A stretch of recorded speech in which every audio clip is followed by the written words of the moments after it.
Hola amigos de YouTube, bienvenidos a este canal. Bueno, quiero compartirles una conferencia que voy a dar con la Secretaría de Desarrollo Sustentable acerca de cobranza. Somos una empresa, como ustedes saben, especializada en intermediarios financieros no bancarios. Y bueno, quiero darles este tema de lo más rápido que se pueda, lo más efectivo que se pueda. Y bueno, quiero hacerles una primera reflexión. Entre más reciente es la morosidad en tu empresa, más fácil va a ser su recuperación. Entonces tengamos cuidado con cuentas que ya están muy atrasadas, más arriba de 3 meses, 4 meses, son más difíciles de cobrar, ¿sí? Y sobre todo también el tema vamos a estar revisando de las garantías. Aquí les voy a presentar el objetivo de esta conferencia. Los diferentes objetivos. El primero es establecer estrategias de cobranza que permitan abatir las cuentas atrasadas, ¿no? O sea, tenemos que prevenir esa parte, mejorar indicadores financieros de la empresa e implementar disciplinas preventivas que aseguren una sana cartera crediticia. El contenido de esta conferencia, el punto número 1 que vamos a estar viendo, una introducción, vamos a hablar acerca de todo un poco, ¿no? De manera breve. En el punto número 2 vamos a hablar acerca del proceso del otorgamiento de crédito. Siempre debemos de tener bien visualizado y sobre todo establecido cuál es el proceso de otorgamiento de crédito, ¿no? El número 3 son los tipos de garantía. Muchas veces hay créditos que no les dejan garantías, entonces prácticamente está perdido el crédito si no hay ninguna garantía, ¿no? Entonces vamos a ver cuáles son los tipos de garantía, ¿no? El punto número 4 del contenido es, vamos a dar un ejemplo del impacto en la creación de reservas, porque hay que hacer reservas, sobre todo los intermediarios financieros, bancarios, no bancarios, cooperativas, tienen que hacer una creación de reservas para riesgos crediticios, ¿no? Por si la gente no les paga. Número 5, sistema de cobranza efectiva. Vamos a estar viendo. El número 6 son las estrategias y tácticas que se van a dividir en segmentación de la cartera por capas y sistematización en el proceso de cobro, ¿no? Vamos a ver algunas tácticas como por ejemplo qué importancia tiene la modificación de las tasas moratorias, el establecimiento de gastos de cobranza, su estimación de cálculo, comunicación con los clientes y su implicación legal. Vamos a pasar al primer punto, la introducción. En toda empresa, en una empresa comercial, industrial o de servicios, hay que tomar en cuenta que los recursos provienen de los inversionistas, ¿sale? O de créditos también que pueden venir de crédito externo o de la misma capacidad de generación de recursos o utilidades de la misma empresa, ¿no? Y estos recursos los vamos a convertir en cartera de crédito.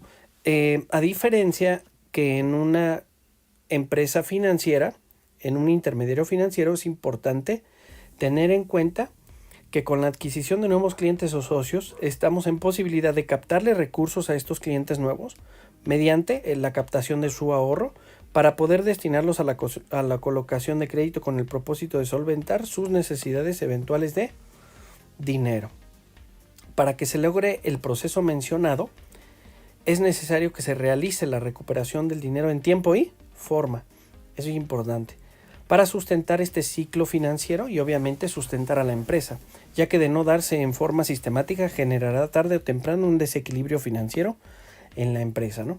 Entonces, bien importante la primera reflexión que hacíamos, a menor tiempo de morosidad,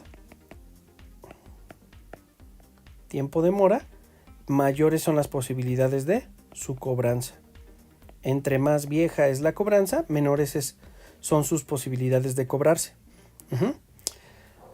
Por lo que es necesario la implementación de nuevas formas de gestión de cobranza, nuevas formas de gestión con el objeto de mantener la cartera de crédito en los límites establecidos por sus buenas prácticas que tenga la empresa o, en el caso de las financieras, por la Comisión Nacional Bancaria y de Valores, que debe de ser no menor al 10% de morosidad. O IMOR, índice de morosidad. La implementación del sistema de cobranza efectiva es una herramienta que le va a ofrecer métodos y técnicas, ¿no? Y mediante su aplicación puntual y sistemática para poder hacer esto de un sistema, permita bajar el índice de morosidad, el IMOR, y mantenerlo dentro de los rangos requeridos para apoyar la sanidad financiera de su empresa. Es necesario que en todo proceso de cobranza primero tengamos claro cuál es el proceso de crédito, amigos, ¿no?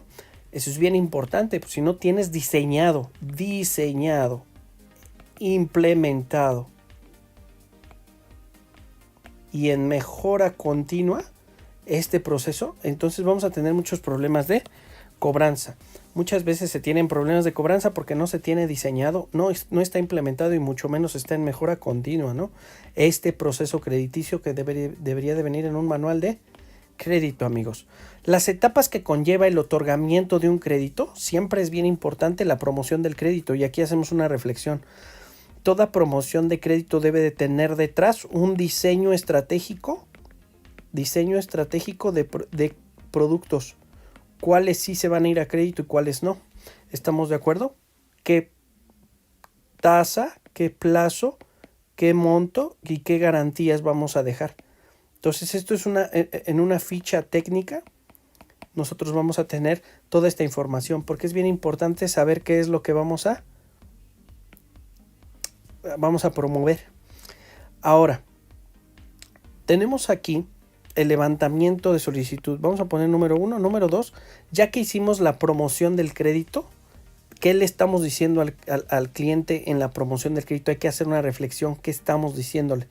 En el número 2 es el levantamiento de solicitudes. Una vez que ya le dimos información a nuestro cliente, es momento de levantar solicitudes. Tienes que tener un formato de levantamiento de solicitud de crédito. En la investigación de crédito es la verificación de esta información, de esa solicitud. Hay que verificar la veracidad de la información. En el número 4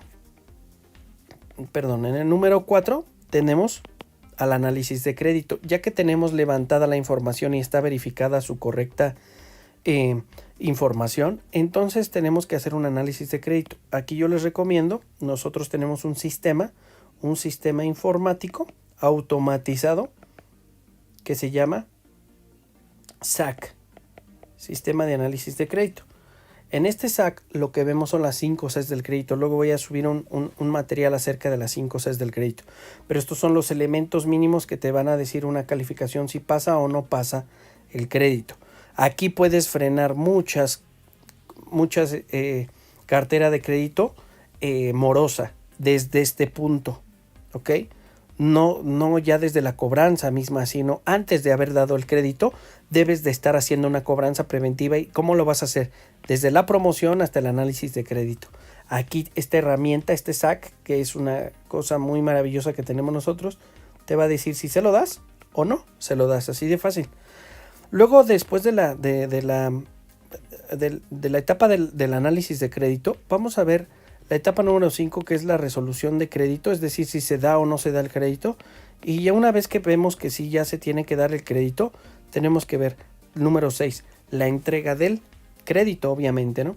Hay que hacerle un seguimiento verificar si se está cumpliendo con la aplicación correcta del crédito. Por ejemplo, cuando es crédito para una empresa, tienes que verificar que sí se haya invertido en el lugar, en el destino que tú habías o que el cliente te había dicho, ¿no?, que iba a invertir.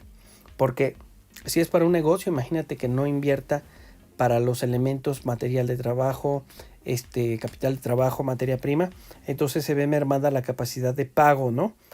Entonces, bueno, muy bien, hay que verificar que sí se aplicó correctamente el crédito. En crédito a la vivienda y crédito comercial hay que verificar forzosamente. La cobranza, obviamente la última etapa, 6, tenemos 1, 2, 3, 4, 5, 6, 7, la 8. La etapa 8 es la cobranza, que ahorita vamos a ver cómo se va a dividir. Aquí tenemos los tipos de garantías. Bien importante que debemos de verificar que haya garantías en los créditos, porque de lo contrario, si no hay garantías, y no hay voluntad o no hay un buen acuerdo con el cliente, ¿sí?, entonces no se va a pagar el crédito. Entonces es bien importante que tengas una garantía, o 2 o 3. No pasa nada, tú vas a establecerlo en tu manual de crédito, en tu política de crédito. Bien importante. ¿Cuáles son los tipos de garantía? Del lado izquierdo estamos viendo los tipos de garantías reales. ¿Cómo que garantías reales? Verdaderamente estas garantías son las que van a responder por el total del crédito. Se pueden constituir sobre bienes inmuebles, es decir, firmando una hipoteca, suscribiendo una hipoteca ante notario público, sobre bienes muebles, que viene siendo prendas, todo lo que es carros, televisiones, todo, absolutamente todos los bienes que se mueven, bienes muebles, y liquidez, dinero. También pueden dejar depositada una cantidad, un fideicomiso o algún dinero. ¿Ok? Sobre todo lo utilizan las cooperativas. ¿Ok? Hay otro tipo de garantías que son las garantías personales. Traducido al español son codeudores, obligados solidarios y o avales. Los de mayor jerarquía legal son los avales, que puedes pedir uno o dos o más, dependiendo de la capacidad de pago de cada uno de ellos y obviamente de su historial en buró de crédito. Y existe una tercera, que es la mixta, es la suma o la combinación de algunas de estas o de varias de aquellas. Las garantías son muy importantes, pero suelen ser nada más un requisito. No tienen ninguna ponderación a la hora de dar un crédito. Es decir, no por muchos bienes inmuebles que te presente, aumenta su capacidad de pago. La capacidad de pago son sus ingresos menos sus gastos. Lo que le sobra, vamos a ver si le alcanza. Debe de tener por lo menos el 30% libre del dinero para poder hacer pagos de crédito. Regla internacional. Entonces es muy importante que nosotros tengamos aquí garantías establecidas en nuestra política crediticia para poder otorgar crédito. Si no, de lo contrario, el cliente va a huir o no llegas a un buen acuerdo. Toma en cuenta algo muy importante. Existen medios legales en donde el cliente se puede defender muy bien para no realizar el pago, ¿sí? Entonces, ten en cuenta esto.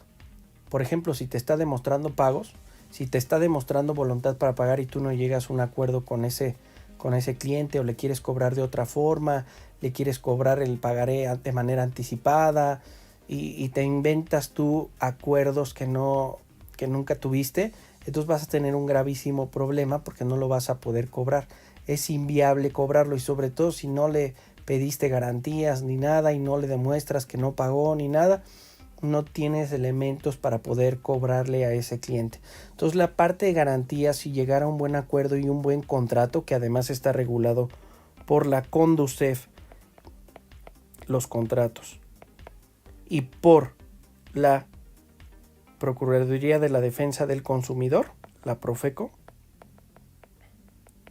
si no están, obviamente deben de estar regulados por ellos.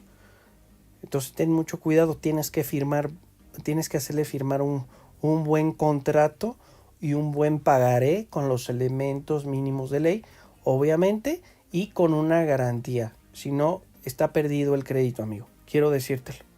No te lo van a pagar. Entonces, ten cuidado con esto. Hay que crear reservas entonces. O sea, entonces todos los créditos que se otorgan deben de tener una estimación sobre riesgos crediticios. Entonces hay que crear reservas.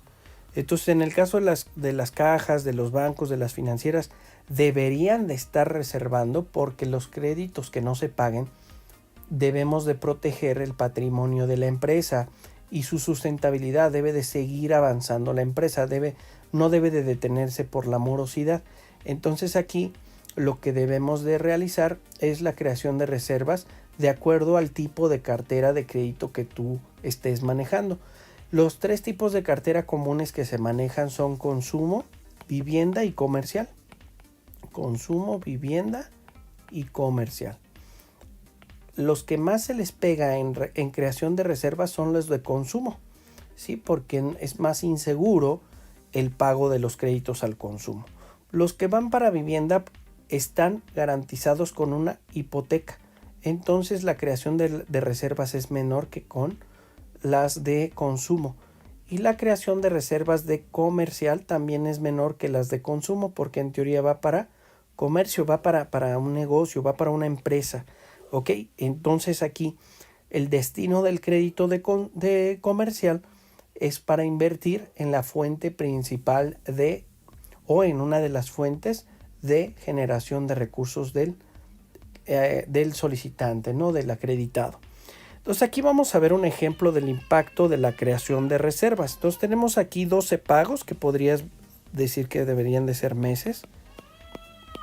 12 pagos o uno por mes. Y aquí tenemos, por ejemplo, el saldo. Aquí tenemos el saldo que vendría siendo, le dimos un crédito por 10,000 pesos a una tasa anual del 20%, a una tasa mensual, obviamente dividida a 1.69. Aquí tenemos de capital, dividimos los 10,000 entre los 12 meses y tenemos 833.33. De tasa de interés van a ser 169 pesos y un pago total de 1,002.33. Si lo hacemos sobre saldos insolutos, vemos cómo va bajando.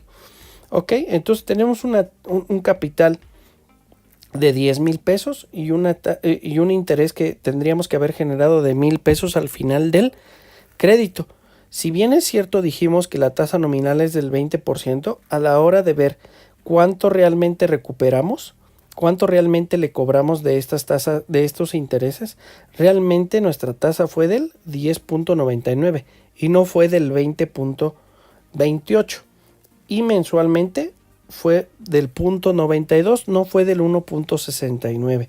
Entonces ahí tenemos una tasa real en donde cuando nos aplican una reserva y cuando sobre todo la gente se va a morosidad, nuestro cliente se va a morosidad y ya estamos creando reservas, entonces vemos que no es suficiente la tasa de interés moratoria que estamos cobrando. Vean este ejemplo.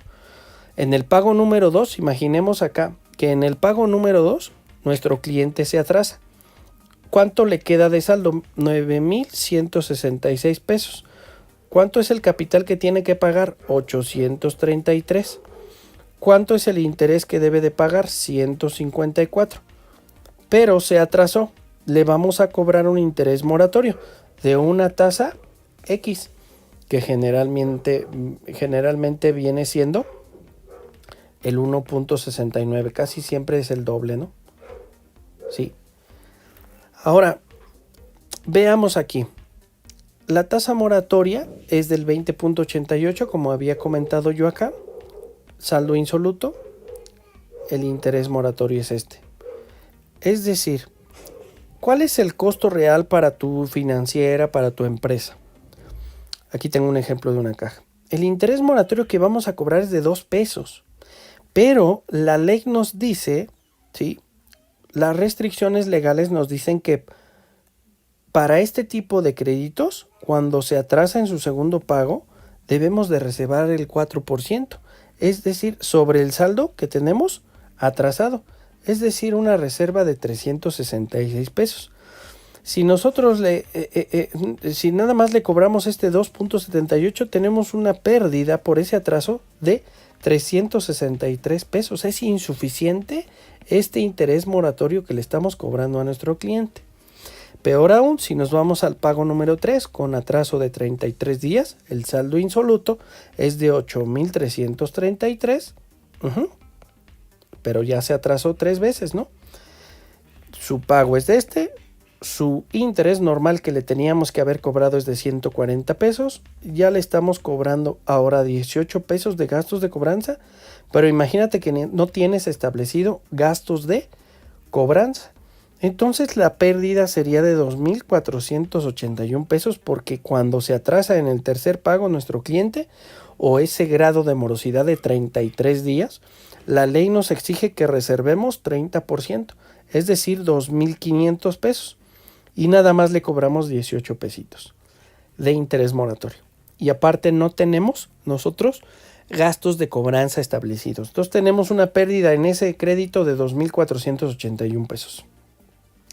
Aquí están las reservas preventivas. Cuando tú das un crédito, cuando lo otorgas, otorgamiento, ya tienes que estar apartando un 1%. Si el cliente se atrasa de 1 a 7 días, se los puedo dejar como un modelo de buenas prácticas. Modelo de reservas o de estimaciones. El 4%, si se atrasa de 8 a 30 días, debemos de apartar el 15%. Si se atrasa de 31 a 60, el 30%, el 50% cuando cae ya cartera vencida, el 75% cuando está ya en cobranza extrajudicial, el 90% del saldo cuando llegas a 120 o a medio año. Cuando sobrepasa del medio año ya tienes que estar apartando el total del saldo del crédito que te debe. Entonces ten mucho cuidado. ¿Por qué? ¿Por qué se hace esta estimación o esta reserva? Porque debemos de proteger los ahorros de los socios, los ahorros, las inversiones de los inversionistas. Porque entonces si el cliente no nos pagó, la empresa tiene que seguir sostenible en el tiempo. Gastos de cobranza, vamos a ver, hay que establecer gastos de cobranza entonces y tal vez mejorar la tasa de interés moratoria, ¿no? Porque es insuficiente. En ocasiones la tasa de interés no es suficiente para resarcir el daño económico que se le hizo a la empresa. Es por lo que debemos establecer gastos de cobranza extras. Los gastos de cobranza representan el promedio de las erogaciones extraordinarias que la entidad o la empresa realiza mediante las gestiones de cobro. O sea, hay que calcular las gestiones de cobro para regresar el dinero prestado. Es decir, se consideran los siguientes supuestos, los siguientes conceptos. El sueldo de un gestor de cobranza, ¿cuánto te cuesta al día, a la o por hora? ¿Cuánto se está cobrando? Llamadas telefónicas.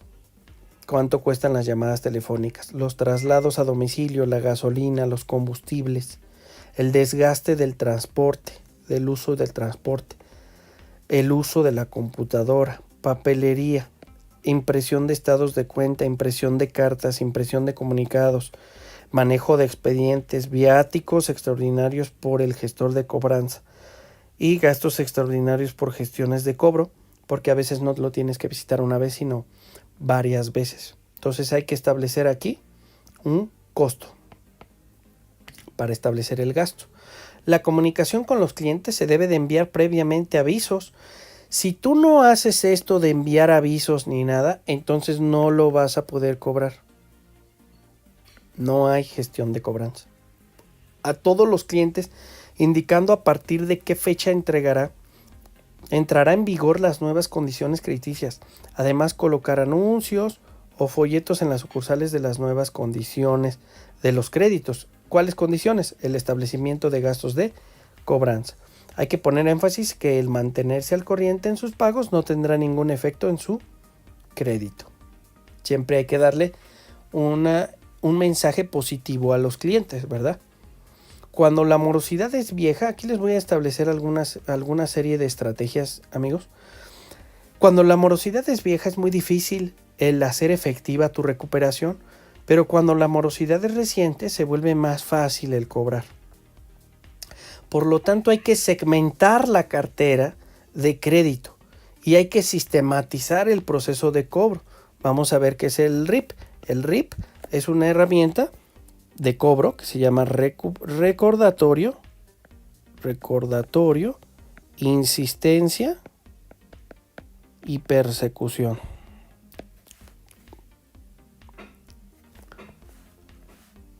Pero si tú no aplicaste esto, ¿cómo quieres aplicar la persecución? No se puede. Además, no dejaste garantías. No puedes.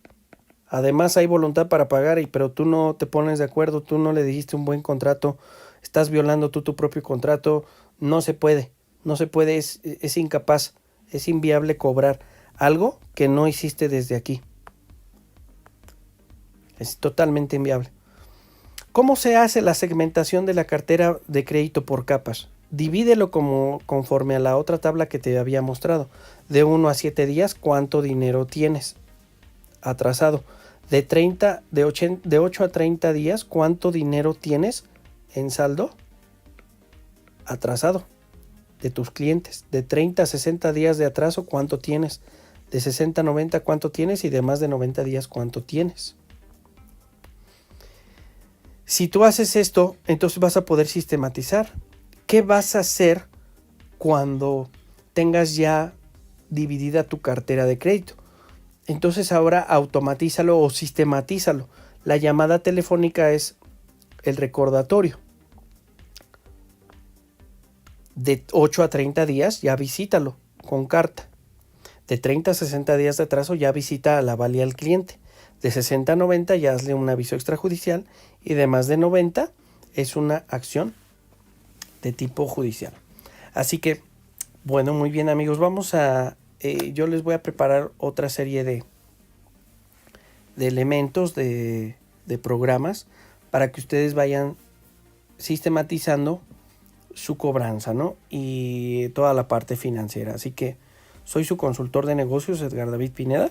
Aquí les dejo mi correo, proyectos@cifnova.com.mx, por si quieren un taller obviamente extenso acerca de esto. Y los teléfonos que ahí tienen en la pantalla. Por favor, comuníquense con nosotros y podemos darlo a distancia o lo podemos dar en presencial. Así que amigos, que Dios los bendiga, cuídense mucho y nos vemos pronto.